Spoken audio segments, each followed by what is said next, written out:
My father asked me, why don't they name a wrestler HIV or AIDS? And, why don't they have HIV go against Zombie Chris Benoit? And I said, alright, obviously from a creative point of view, maybe that would be a good idea, because imagine the reaction Zombie Chris Benoit would get if he comes out, the entire crowd starts booing,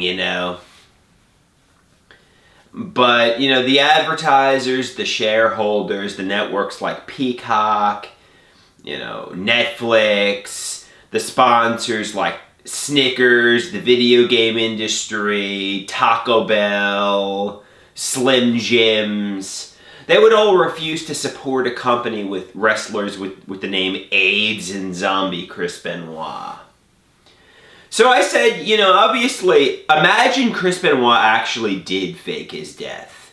I mean, obviously his death was reported on CNN, Fox News. It was a double murder-suicide, and, it's been widely reported, so he didn't fake his death. But imagine he did, and he came out, and the crowd was just booing, ferociously, like, boo!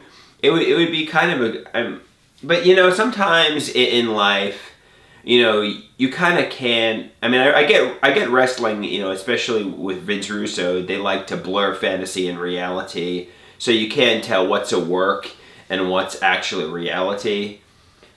Ironically, I think leading up to the Chris Benoit double murder-suicide, Vince McMahon was actually running a storyline where he, the character, Mr. McMahon, faked his death. But, that was all ruined when Chris Benoit actually killed people in real life. But yeah, the reason they don't have wrestlers named AIDS and, Zombie Chris Benoit is because the advertisers, the shareholders, they would all just not support the company. And, the money would go away, and I guess if you were a small indie promotion with nobody sponsoring you, you could have AIDS versus Zombie Chris Benoit. But if you're trying to make money, the advertisers don't like that.